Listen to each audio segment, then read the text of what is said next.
Os pontos de Fernando Lima. Boa noite, rádio ouvintes e telespectadores. Cá estamos nós para mais um Pontos de Fernando Lima. Falamos do local habitual, Rádio Savana 100.2. É um programa que está a ouvir nesta rádio em direto e também a ver no Facebook. Também estamos em direto, mas pode também, em diferido, ver na televisão independente de Moçambique, aos domingos, terças e quintas, às 21 horas, ouvir nesta rádio aos sábados, às 12 e aos domingos, às 21 horas. É um programa em que vamos continuar a olhar os novos capítulos do dossiê Dívidas Ocultas desta provável longa novela. Fernando Lima, boa noite, bem disposto para o nosso programa. Tem que estar bem disposto. Que remédio, que remédio. Mas sim, bem disposto. Acho que tivemos uma semana muito interessante do ponto de vista informativo e é isto que vamos um pouco partilhar também com os nossos telespectadores e com os nossos ouvintes. Muito bem, Fernando Lima, vamos direto ao seu foco de semana, HIV-Sida.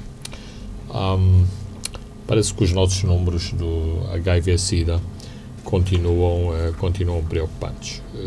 Isto levanta muitas questões relativas às estratégias, aos grupos-alvo, às regiões do país, mas os números são preocupantes e os números que eu tomei conhecimento esta semana são números divulgados pela Comissão Nacional de Combate ao SIDA, que colocam Moçambique entre os 5 países a nível mundial com mais novos casos de seroprevalência, ou seja, qualquer coisa como 365 novas infecções diariamente. Em termos globais, o CNCS calcula que em 2017 havia mais de 2 milhões de moçambicanos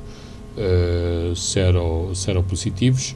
Isto coloca-nos abaixo de uma taxa de infecção abaixo dos 10%, já estivemos com números muito mais elevados, mas a questão é que os outros países africanos também evoluem e neste momento nós continuamos a ser o terceiro país com mais infecções no continente africano, ou seja, acima de nós só está a África do Sul, que sempre foi o recordista desta tragédia, e a Nigéria, que é um dos países mais populosos em África, embora tenha uma população muçulmana significativa, e são conhecidos os números em relação às comunidades muçulmanas são muito menores do que em relação a outro tipo de comunidades. De qualquer forma, e já que o nosso orçamento, quer de cooperação internacional,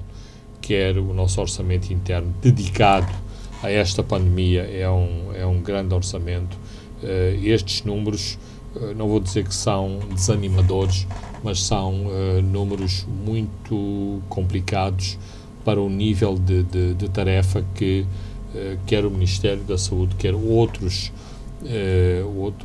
parceiros envolvidos têm para conseguir baixar drasticamente este tipo de números e as infecções que se verificam em Moçambique. Muito bem, Fernando Lima, vamos olhar agora para este tema sobre as dívidas ocultas, que está a ganhar novos capítulos. Depois das detenções feitas na quinta e sexta-feira, no sábado foi a vez do filho do antigo chefe de Estado, Sr. Armando Guebuza, que foi presente segunda-feira perante o juiz de instrução que aplicou a medida de coação máxima, que é a prisão preventiva.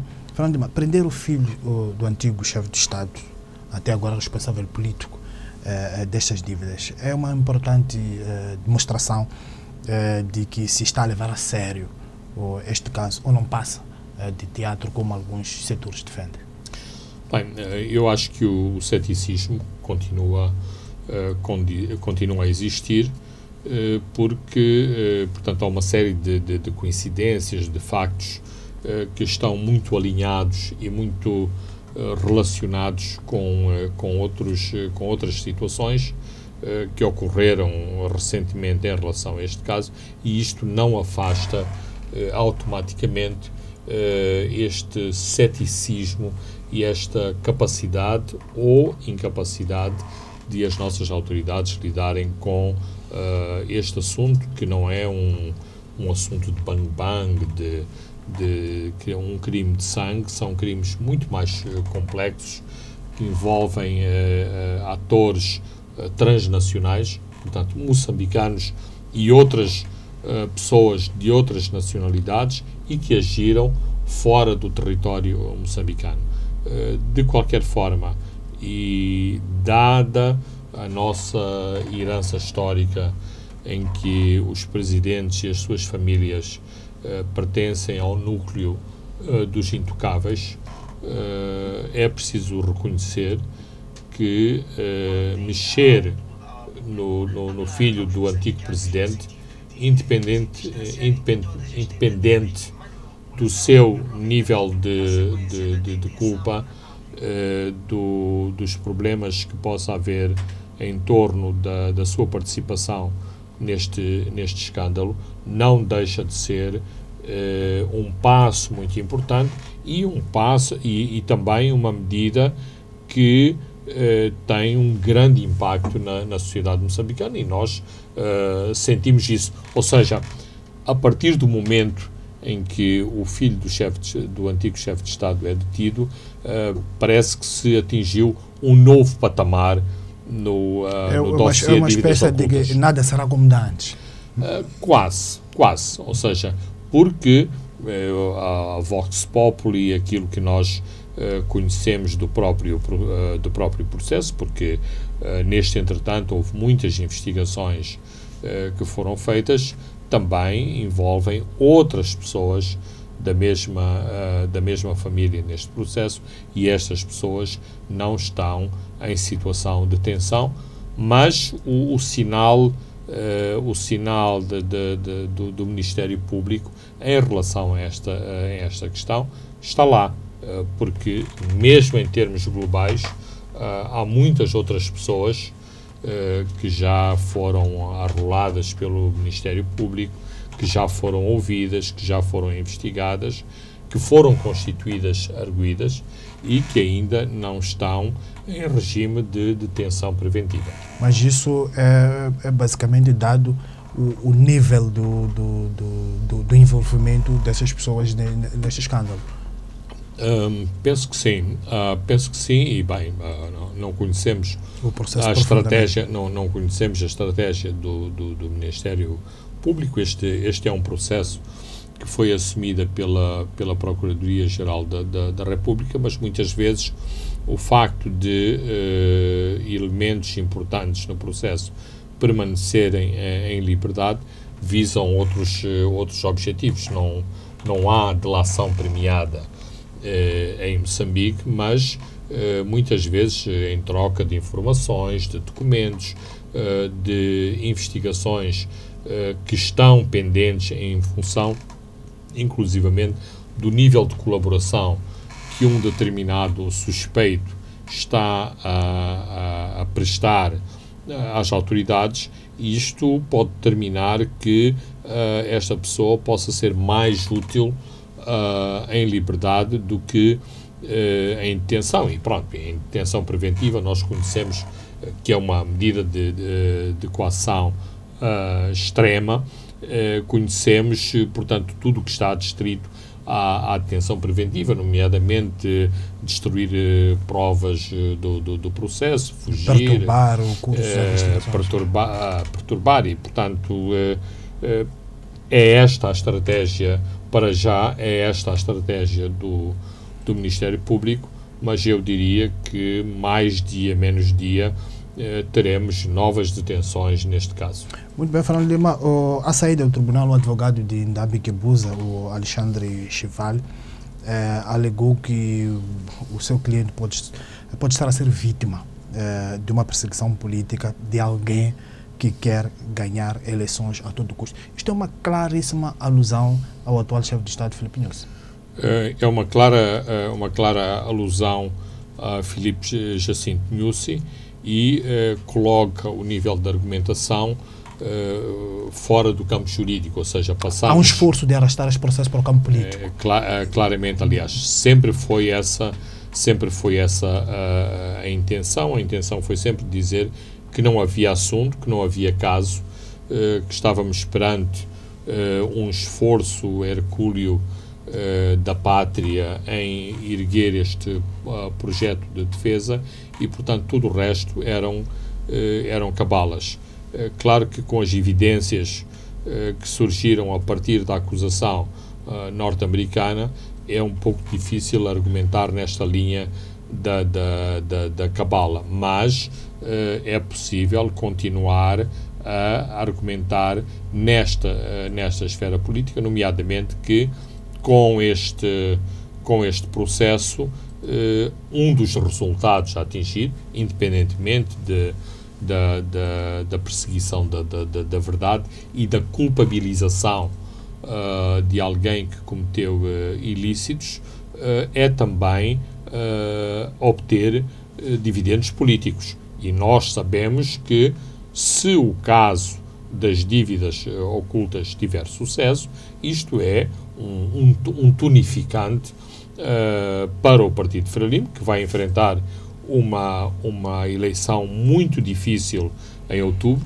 É um tonificante para o candidato presidencial da Frelimo, que em princípio será Filipe Nyusi. Agora, especificamente, se a família Guebuza é uma arma de arremesso político, isto é mais controverso, porque eventualmente, ou a Procuradoria está de posse de outras informações e de outras evidências, de outras provas que incriminam. Aliás, seria muito temerário avançar-se para uma prisão preventiva de um filho de chefe de Estado se a Procuradoria não estiver segura das provas que tem em seu poder, porque o contrário também é verdade. Ou seja, se a Procuradoria, no fim do dia, tiver uma mão cheia de nada, isto vira-se o feitiço contra o feiticeiro. Ou seja, aí estaremos perante a evidência da argumentação do advogado, aliás, o advogado diz que está a citar Ndambi Guebuza, portanto, ele não está a falar com voz própria, está a dizer que, portanto, no seu exercício de ventriloquismo, está a dizer que o detido disse isso ao juiz. Portanto, isto é um argumento perigoso, porque pode ser desbaratado pelas provas e pelas evidências que a Procuradoria tem, mas também pode ter um efeito contrário. Sim, o nosso se a Procuradoria não estiver segura. O nosso sistema judiciário já nos tem dado, infelizmente, provas de muitos processos que depois têm que, digamos, morrer ali de uma maneira muito pouco decente. Aquilo, acho que existe em português uma expressão que diz entradas de leão e saída de sendeiro, ou seja, uma pessoa ruge e tira o peito para fora, mas depois sai um bocadinho de rabo entre as pernas. Então, penso que a Procuradoria teve que pensar duas vezes em tomar esta atitude. Depois, também conhecemos a nossa nomenclatura. Sabemos o tipo de pressões que foi exercido sobre o chefe de Estado, sobre o Ministério Público, todas as várias capelas, confrarias políticas deste país. O presidente Guebuza não deixa de ser um antigo combatente, com os seus apoios entre os antigos combatentes. Certamente que uma parte deste setor está chocado com esta situação e, portanto, foi uma decisão muito, muito difícil, mas não tenho dúvida que deu mais credibilidade às ações que a Procuradoria incitou a partir do dia 14 de fevereiro. Já falávamos disso, Fernando Lima, na semana passada, quando tocávamos na questão do pacto de regime. Essas declarações de Chival, que na verdade foi o porta-voz de Ndambi Guebuza, não cimentam esta ideia de que está quebrado o pacto de regime? Claramente, eu penso que o Jornal Savana, de algum modo, tem argumentado nessa direção, em que estávamos numa situação de paz podre. Não quer dizer que estava tudo bem no reino da Dinamarca, neste caso no reino dos moçambicanos, mas havia ali um acordo tácito que este assunto não seria muito badalado, que não se cavaria fundo neste assunto, e que, no fim do dia, as várias famílias se entenderiam e, portanto, ninguém precisaria de desembainhar as espadas para fazerem este tipo de, ataques, se é o termo apropriado. Nós temos assistido, desde que o escândalo rebentou, a várias reuniões à porta fechada de uma instância como é o Comitê Central da Frelimo, e basicamente até hoje o assunto é contornado. Ora, com o 29 de dezembro fatídico, em que não só foi detido Chang, mas a sua acusação foi tornada pública, mas a acusação contra Manuel Chang foi também remetida à Procuradoria-Geral da República Moçambicana, e isto, de algum modo, complementarizou o trabalho de investigação que a própria Procuradoria já tinha feito. Ora, isto, em termos políticos, abstraímos do trabalho e das munições adicionais que a Procuradoria ganhou. Isto também deu munições ao setor que politicamente sempre esteve inconformado com esta situação. E por isso mesmo é que agora não só vemos os ataques a partir de dentro contra Chang e todas as pessoas que participaram nesta situação, incluindo o antigo chefe de Estado Armando Guebuza, como claramente está a emergir um setor que não quer pagar as dívidas, que está a encorajar o governo de Moçambique a construir um caso que, em última análise, vá até às últimas consequências, nomeadamente questionar a lisura do Credit Suisse e do VTB Capital, ou seja, em que condições estes dois bancos entregaram este dinheiro ao governo de Moçambique, ou a quem se apresentou como representante de um projeto para o governo de Moçambique. Vamos um pouco para uma declaração feita em Quilimane pelo deputado Lucas Fumera, quando lhe questionava sobre essas questões das dívidas ocultas. Tipo, podemos ter errado, somos humanos. Isso foi sobre a decisão de integrar estes valores, estes montantes das dívidas ilegais na conta geral do Estado. Aparentemente, Fernando Lima, todo mundo anda a saltar num barco que se prepara para afundar. Essa é uma leitura, mas e é importante que isto aconteça, ou seja, que dentro da própria Frelimo haja pessoas que consideram que é importante demarcar-se desta situação, porque nós sabemos da tradição na Frelimo. A Frelimo vota em bloco, portanto, se a orientação era para integrar as dívidas na conta geral do Estado, nem sequer se questiona. Veio a ordem veio de cima, é para ser cumprida a todos os escalões, mesmo que setores importantes e avisados e bem informados e bem documentados tecnicamente, argumentassem que era importante não assumir esta dívida em termos de conta geral do Estado. Mas nós devemos estar lembrados também, nomeadamente de uma deputada que tem por apelido Música, que dizia que este não era sequer um problema, isto era uma especulação, era uma especulação jornalística e, portanto, ficava por aí.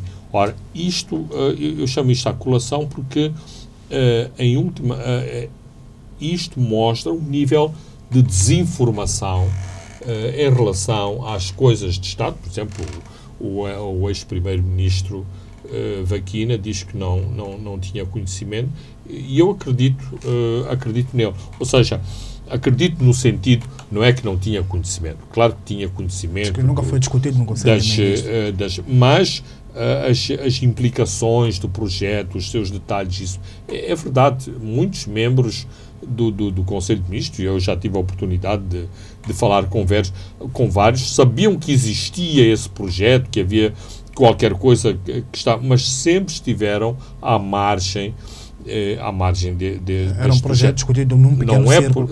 Não é por acaso que grande parte da ação executiva deste projeto foi atribuída ao Serviço de Informações de Estado, portanto, que é um serviço secreto. Portanto, não era para ser discutido em público. Por exemplo, quando o Ministro das Finanças se torna mais importante que o próprio Primeiro-Ministro e é ele que assina as garantias, houve claramente esta atitude de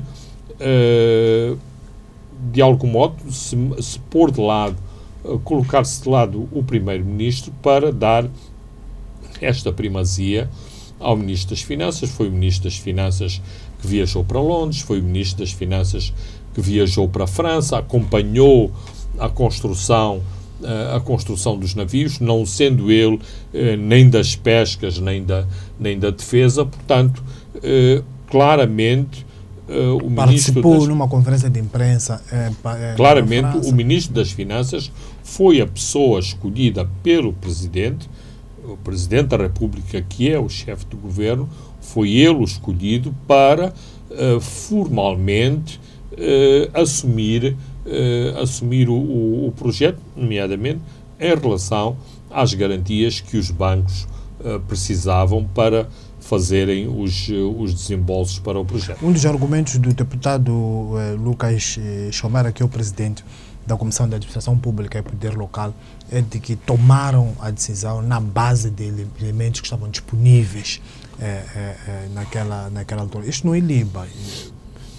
Claro que não iliba, porque há aqueles dois elementos fundamentais que logo no princípio de 2016 ficaram a conhecer que este projeto tinha passado ao lado da Assembleia da República e que não tinha tido o assentimento do Tribunal Administrativo. Agora, penso que para muitos deputados, não sei em particular em relação ao deputado Chomera, mas para muitos deputados aquilo que se tornou público em relação ao deputado Chang e decorrente da acusação de Nova Iorque são elementos novos. Há pessoas que eu acredito que honestamente nunca imaginaram que iam tomar conhecimento de todos estes milhões, dos 50 milhões de frangos que foram transacionados entre libaneses e moçambicanos. Ora, e nós que falamos com estas pessoas, encontramos muitas pessoas na Frelimo profundamente chocadas com este tipo de leviandades, se é assim que poderemos chamar, mesmo com o nível de baixaria, ao nível desta troca de e-mails que mostra muito pouco de respeito pela coisa pública. Parece mais um negócio de traficantes do que um negócio para se tratarem de assuntos relacionados com o Estado e com a coisa pública. Muito bem, Fernando Lima, vamos agora olhar para as declarações da Lindiwe Sisulu, que é a Ministra de Relações Internacionais e Cooperação da África do Sul. Causou também um misto de reações, a indicação dada pela Ministra de que Pretória irá extraditar Manuel Chang para Moçambique. Alguns manifestaram desilusão com esta decisão, por considerarem que por cá a justiça muito anda os beijinhos com o regime. Outros aplaudiram a decisão por acharem que foi neste país que Chang e a sua gangue lesaram o país. São posicionamentos legítimos esses, Fernando? Exatamente. E isto mostra quão apaixonadamente os moçambicanos estão a seguir este assunto e também a forma apaixonada e ativista como tomam posição a favor da extradição para os Estados Unidos ou o regresso a Moçambique. Aliás, temos assistido a programas em que, e penso que estes programas não são censurados e não são manipulados ao nível das chamadas que recebem nos seus programas interativos, em que 100% dos ouvintes ou dos telespectadores são a favor da extradição de Manuel Chang para os Estados Unidos. Que é mau. É mau porque reflete a desconfiança que os próprios moçambicanos têm no nosso sistema de justiça. Aliás, tivemos aquela declaração patética de um juiz moçambicano a dizer que ficava triste de assistir, portanto, de ver que os seus concidadãos tinham tão pouca confiança em relação ao nosso sistema. Aquilo que aconteceu, por exemplo, ao longo de toda a manhã de quarta, penso que foi quinta-feira, quando se tornou pública a declaração que depois foi ampliada pelos prós e contras, mas era um sentimento quase de funeral nas redes sociais. Afinal, não há nada a fazer, aquilo foi um acordo entre a Frelimo e o ANC e vão-nos pôr aqui de bandeja o ex-ministro das Finanças. Bem, fora estes aspectos e como foi demonstrado por outras declarações complementares, a ministra Sisulu, que tem andado muito bem nos seus pronunciamentos sobre o relacionamento entre Moçambique e a África do Sul, confundiu a militância e a amizade e solidariedade entre o ANC. E o professor André Thomas Alson dizia já isso muito bem. Não, mas mesmo antes das declarações da Ministra dos Negócios Estrangeiros, também estava claro como o processo deveria correr. Por exemplo, há pessoas que dizem, e isto já apareceu antes, que no final haverá uma decisão política. Não há uma decisão política. Há uma decisão administrativa sobre um caso que vai ser um caso de natureza jurídica. Ou seja, primeiro, não está na jurisdição da Ministra dos Negócios Estrangeiros decidir se é a favor ou se é contra. Mas o processo de extradição submetido pelas autoridades moçambicanas protocolarmente deu entrada no Ministério dos Negócios Estrangeiros, mas foi imediatamente remetido para o Ministério da Justiça, que é o titular desta pasta, portanto, da Justiça e das Prisões, é o ministro que vai, em última análise, assinar a libertação no sentido para onde irá Manuel Chang, se para os Estados Unidos, se para Moçambique, em função do mérito da causa dirimida em tribunal. Portanto, o fundamental é aquilo que o tribunal decidir, e o ministro vai encaminhar a sua decisão em função daquilo que for o veredito do tribunal. E quando se fala do veredito do tribunal, há várias instâncias. Por exemplo, nós neste momento estamos centrados em Kempton Park, mas as partes, quer o Ministério Público, quer a Defesa, irão subir de instância, nomeadamente até ao apelo ao Tribunal Supremo. Ao Tribunal Supremo. Portanto, aqui o fundamental, para já, é que as partes litigantes, nomeadamente o governo de Moçambique, que está interessado em ver Manuel Chang em território nacional, e o governo dos Estados Unidos, tenham o caso bem construído, bem argumentado, de forma processual, com evidências fortes dos crimes de que Manuel Chang é acusado, para que isto possa influenciar a decisão do Tribunal. Ora, é isto que é fundamental, e nesse sentido também se pronunciou umas horas depois o porta-voz do Ministério da Justiça e das prisões. Ou seja, nós aqui só vamos tomar uma posição quando o Tribunal chegar a um veredito sobre este caso. Muito bem, Fernando Lima, vamos a um brevíssimo intervalo e voltamos já. Os pontos de Fernando Lima. Boa noite, Rádio 20 e telespectadores. Estamos de volta à segunda e à última parte dos pontos de Fernando Lima. Vamos olhar para a situação em Cabo Delgado. Fernando Lima, numa semana em que a Anadarko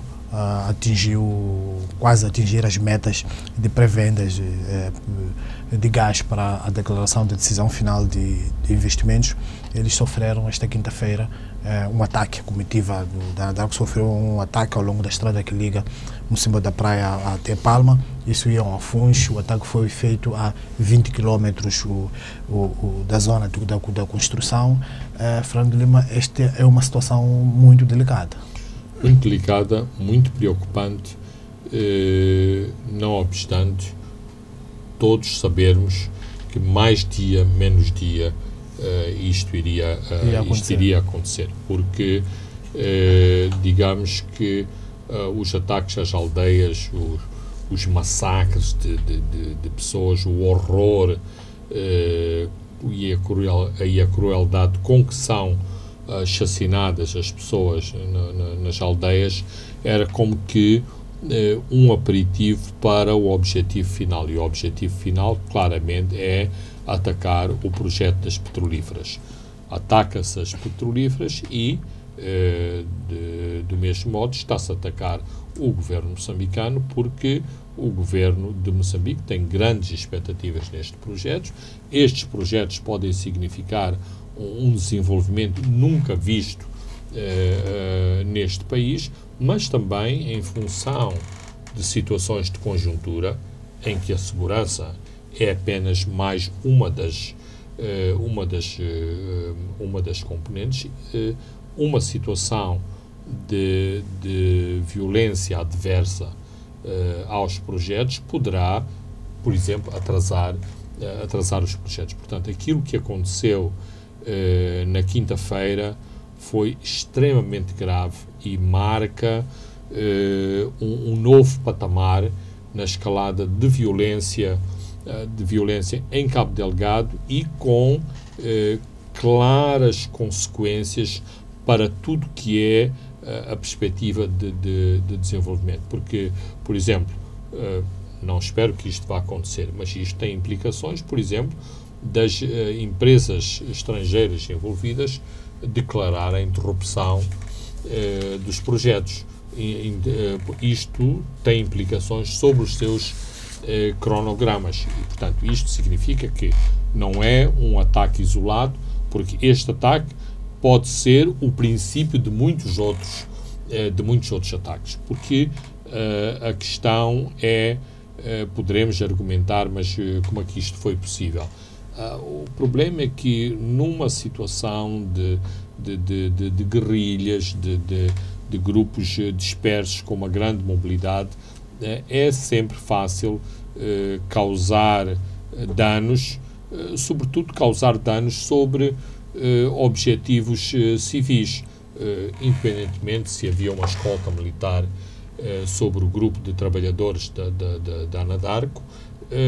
É um grupo, o grupo que foi alvo do ataque, de um dos ataques, porque houve quatro ataques em simultâneo.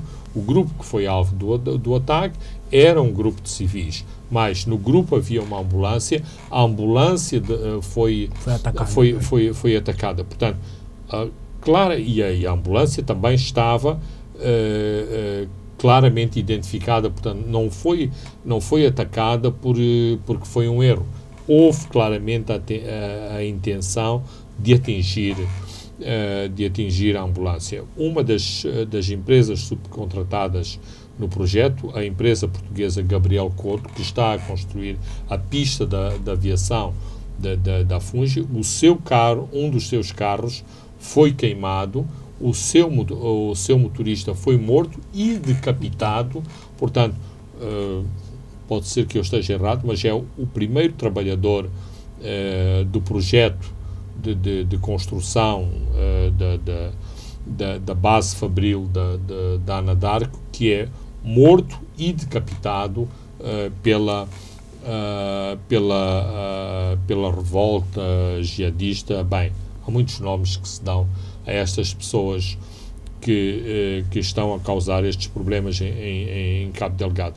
Mas, neste caso, as armas que foram utilizadas não eram armas primitivas, tipo arco e flecha, lança, katana.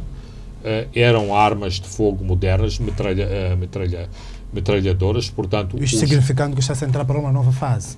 Exatamente, mas carece de confirmação, porque ainda estamos muito em cima dos acontecimentos. Mas as testemunhas oculares dizem que os homens identificam o grupo como um grupo composto por cerca de 14, 15 elementos e estavam todos vestidos de negro, como os combatentes do Daesh, do ISIS. Portanto, há uma escalada de violência, há um novo alvo e que pode ter consequências, neste momento, imprevisíveis para os projetos E depois já os trabalhos no local foram suspensos e a movimentação encontra-se restringida também já no local. Claro, isto aumenta os custos do projeto, mais dinheiro para a segurança e coloca também outras questões fundamentais muito sensíveis em discussão. Por exemplo, nós sabemos que as empresas petrolíferas americanas ou de outras nacionalidades, mas, portanto, em geral, as empresas petrolíferas que exploram o petróleo e o gás em África não são empresas nacionais, são empresas internacionais. Eles gostam e tentam impor aos governos que os recebem situações de excepcionalidade em relação a tudo, em relação à logística, à segurança, às leis de expatriação de rendimentos, pagamento de impostos, recrutamento de pessoal, enfim, todo um sistema de exceção, e Moçambique não é um caso que fica à margem destes procedimentos. Por exemplo, sabemos que para o caso da Bacia do Rovuma, muitas das cláusulas da lei do trabalho, que é sempre uma lei super complicada em Moçambique, no que tange ao recrutamento de mão de obra estrangeira, há uma situação especial para as petrolíferas, que é muito mais liberal no recrutamento de mão de obra estrangeira. Não se aplicam as cotas, enfim, uma série de situações de exceção. Ora, a segurança é outra área crucial, ou seja, as petrolíferas gostariam de controlar e de ter a sua própria segurança. Claro que isto ainda é mais sensível que recrutamento de mão de obra. E, portanto, os governos tentam argumentar que as suas forças de segurança, nomeadamente o Exército, a Polícia, as forças especiais, são forças que têm a capacidade para garantirem a segurança dos projetos. E era isso. Mas este ataque vai abrir espaço para essas petroleiras para pressionarem o governo. Exatamente, para dizer, estão a ver, a vossa polícia, o vosso exército não tem a capacidade de nos defender, nós queremos ter a nossa própria... Mas também dá espaço aos outros dizer que não, este é um problema criado de fora para eles poderem controlar aquela zona e explorar. Aliás, de forma um pouco mais... os setores do próprio regime aqui em Moçambique têm esta teoria. Argumentam, inclusive, que todo este problema de violência em Cabo Delgado não é um problema decorrente de fanatismo religioso, de problemas de desemprego, problemas de desenquadramento social, mas sim um problema objetivo de tentativa de desestabilizar o governo do dia através deste tipo de ações, e um dos objetivos a atingir é de conseguir retirar, digamos, um elemento importante de soberania ao governo, que é ter as suas próprias forças de segurança no terreno, substituindo essas forças de segurança, por exemplo, por uma força de mercenários. Aliás, temos um mercenário americano aqui que anda para a frente e para trás, pelos vistos, tem carpete vermelha. Que já apresentou várias propostas, inclusivamente até de dizer de período que acabaria aquilo em 3 meses. Que acabaria tudo em 3 meses. Penso que o governo entretém o senhor. Penso que é um objetivo tático, ou seja, se mantivermos este indivíduo ocupado a pensar que pode ter um papel, talvez isto possa ter impacto no financiamento destes grupos, no apoio a estes grupos, mas o que é certo é que não há um contrato que foi atribuído ao Sr. Prince. As petrolíferas, quando contactadas e confrontadas com a possibilidade de estabelecer um acordo com este senhor, até agora têm negado veementemente que não conhecem sequer este senhor e, portanto, penso que querem vincar este princípio, mas é assim, há mais Marias na Terra. Pode ser que o acordo não é com o Sr. Prince, mas é com o John, com o Smith, com o Joe ou qualquer outra pessoa de nacionalidade americana, britânica. Portanto, todas estas forças que pertencem a ex-forças especiais dos Estados Unidos, da África do Sul, da Grã-Bretanha, da França, estão disponíveis para atuar em situações de conflito, quer o teatro de operações seja Moçambique, seja Angola, seja Serra Leoa, seja a Libéria, seja o Afeganistão ou o Iraque. Entretanto, o André Henrique, o fascínio que queria destabilizar Cabo Delgado, já morreu. E a situação continua. Está morreu. Acho que foi um terrível equívoco. Até o procurador de Cabo Delgado lamenta a morte de André Nicon, lamenta porque acha que era ele que ia conduzir à chave do problema. Ora, eu acho que continuo a achar que isto é um argumento descabelado. Mas se tínhamos falta de evidências sobre a importância dos arcos e flechas e das katanas do Sr. Anicom e dos sacos de farinha do Sr. Anicom para apoio aos insurgentes de Cabo Delgado, o Sr. Anicom estava fora de combate desde agosto, porque foi a data em que foi preso, e a violência em Cabo Delgado, ao contrário de diminuir, só tem aumentado. Portanto, isto não quer dizer que 2 mais 2 são 4, que há uma relação de causa e efeito pelo facto de Anicom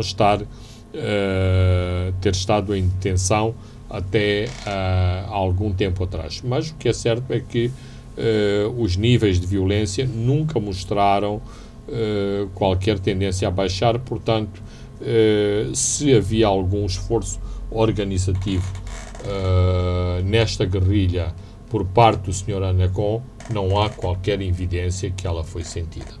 E a Human Rights Watch também divulgou um comunicado a condenar a prisão de jornalistas. O Ahmad Abubakar já completou 50 dias. Há um outro jornalista da Rádio e Televisão de Macomia que também foi detido.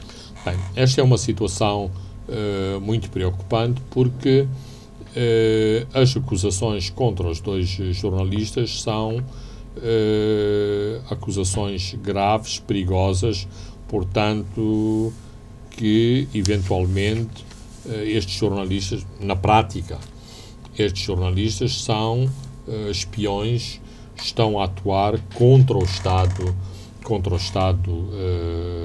moçambicano.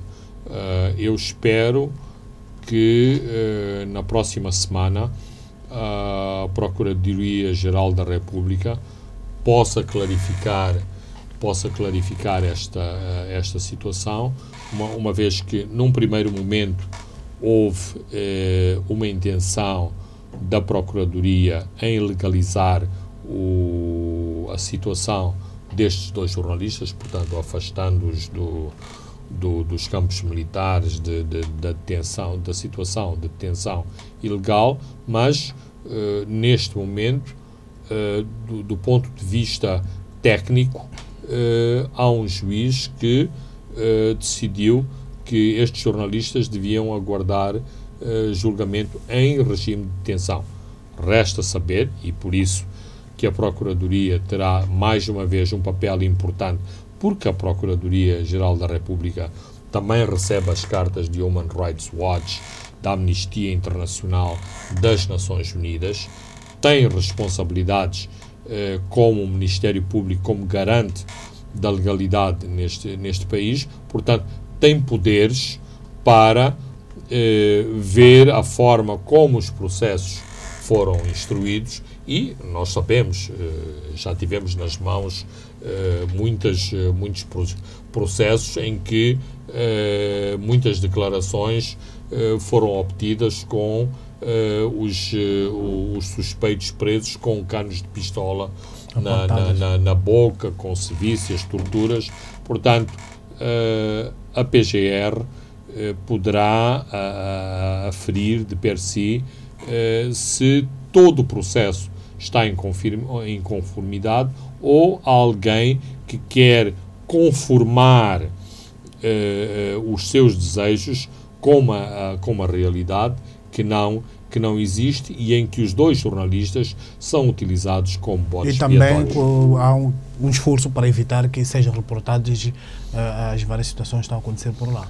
Mas mais dia, menos dia, quer a polícia, quer o exército, vai ter que se conformar. Ou seja, parece que não há debate na polícia e no exército sobre o poder imenso que têm as novas tecnologias e a comunicação. Ou seja, se o exército e a polícia querem atingir o estado de sítio e o blackout total em Cabo Delgado ou em alguns distritos de Cabo Delgado, teriam que mandar desligar as torres de comunicações das telefonias móveis. E mesmo assim, há outros meios de comunicação, nomeadamente os meios que estão ao serviço das empresas que operam na zona, para se conseguir o blackout total, coisa que não é possível. Por exemplo, em relação ao ataque de ontem,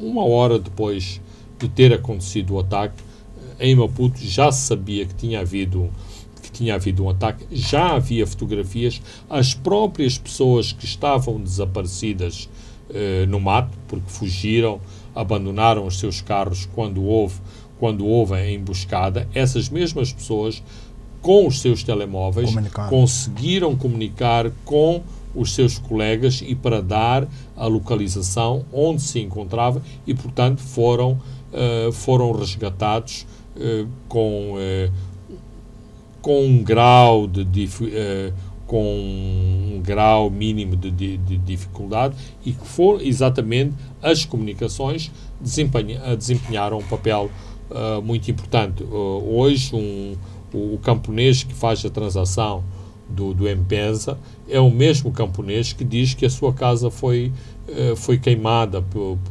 pelos jihadistas. Portanto, não tenhamos ilusões, não é por se prender os jornalistas que vão acabar as notícias sobre a violência contra a população de Cabo Delgado. Muito bem, Fernandinho, vamos à questão de água em Maputo. Chove no centro, a HCB esta quarta-feira estava a 95 ou 98% da sua capacidade, foi forçada a abrir os seus descarregadores, o que pode dar inundações a jusante. No sul, a barragem dos Pequenos Libombos só aguenta mais 12 meses para abastecer Maputo, Matola e Boane. Caso que não chova no sul, sobretudo Maputo, é o fim da linha. Bem, a minha interpretação, eu acho que se está a tentar criar um cenário com algum pendor de catástrofe, porque a população do Grande Maputo está muito mal habituada e, claramente, nós não fazemos poupanças. Nós esbanjamos muita água nas nossas atividades diárias, desde o autocolismo ao banho. Portanto, digamos que, minha interpretação, que as autoridades do setor estão a tentar utilizar este problema como uma pressão psicológica sobre a população para a necessidade de sermos mais regrados nos consumos de água.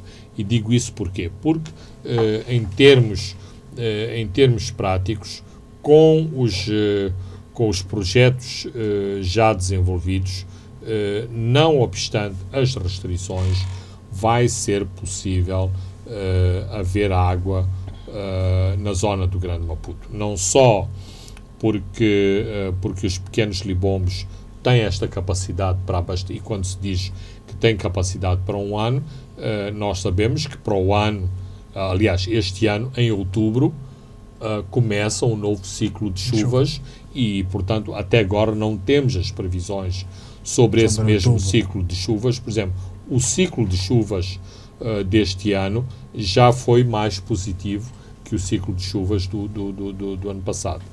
Para além disso, já em julho vai entrar em funcionamento a adutora de Curumana. Portanto, Curumana é a barragem que está montada no Sábia, e no próximo ano, portanto, em menos, um pouco mais que 12 meses, haverá mais capacidade de Curumana debitar água a Maputo. Para além disso, ainda há uma arma política importante. A Suazilândia tem uma barragem sobre o Umbuluzi e que é utilizada em simultâneo para abastecer a população e também para regar as plantações de açúcar, que é uma das grandes riquezas económicas da Suazilândia, Ezeluini. Ezeluini, acho que é assim que se chama o novo país. Então, ao abrigo das convenções internacionais e dos próprios acordos que existem entre os países, ou seja, entre os países que não têm mar, entre os países que têm rios que, por sua vez, têm as suas bacias a desaguar para outros países, é possível pressionar, e o termo correto é mesmo esse, pressionar a Suazilândia para que a barragem de Mjoli liberte mais água para os pequenos libombos. Os pequenos libombos neste momento têm qualquer coisa como um calado ao nível dos 22% da sua capacidade, a barragem na Suazilândia está ao nível de 66%. Portanto, claramente, há muito mais retenção na Suazilândia do que em Maputo. Não obstante, a dimensão das duas barragens não é semelhante. Portanto, eu vejo a questão da água como uma pedagogia, uma profilaxia em relação à população, não tanto com o dramatismo que, por exemplo, o ano passado viveu a população de Cape Town, que essa sim estava mesmo privada de água. Não mencionei os programas de furos subterrâneos. É preciso eventualmente reativar aquilo que foi muito popular nos bairros suburbanos, que são os pequenos sistemas de abastecimento privado, porque num determinado momento o Estado, que tem sempre esta tendência muito autoritária, pensou, porque a sua capacidade de fornecimento de água aumentou, que isto deveria ser feito por destruição é o que aconteceu dos sistemas privados. Portanto, eu penso que, em última análise, tem que haver ou é necessária uma complementaridade. Por exemplo, claramente o Estado, porque não pode estar a ser vítima da chantagem dos donos dos chapas, está a inundar o Grande Maputo de autocarros.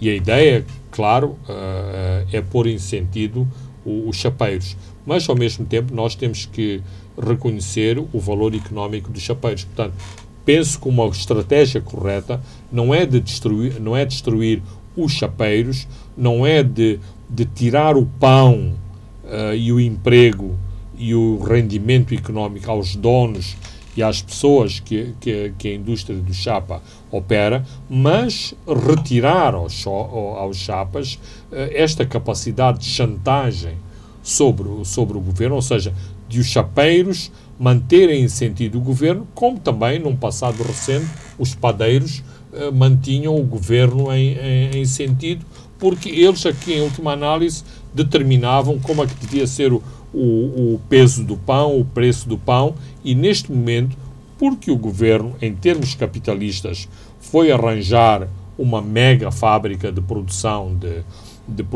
pão, está a tirar muitas pequenas empresas de produção de pão fora do circuito, e temos a indústria panificadora nacional a pedir ajuda ao governo por causa do terrível papão capitalista que produz 2 milhões de pães por dia e que, portanto, faz, por exemplo, os distribuidores correr para as carrinhas do panificador libanês, e os bairros populares de Maputo estão inundados de depósitos de pão desta grande fábrica de pão. Ora, estas coisas, em última análise, não podem ser radicais, ou seja, tem que haver o espaço para o pequeno padeiro e para a grande fábrica de pão.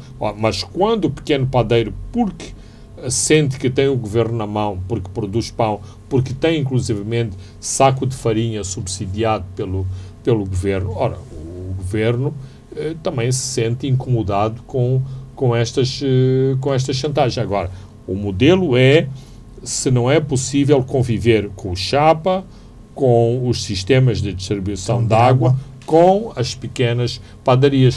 Quem não gosta de comer pão de lenha, e quem não vai ficar triste se desaparecerem as fábricas a lenha? Não obstante, do ponto de vista ambiental, isto que eu estou a dizer é uma heresia, porque a padaria a lenha significa mais umas tantas árvores que são destruídas todos os dias para alimentar o forno de lenha da padaria. Muito bem, Fernando Lima, chegamos ao fim de mais um programa onde olhamos com muito detalhe os novos desenvolvimentos do caso das dívidas ocultas. Eu sou Francisco Carmona, a André dos Santos se encarregou da parte técnica. Boa noite, até de hoje a 7 dias. Pontos de Fernando Lima.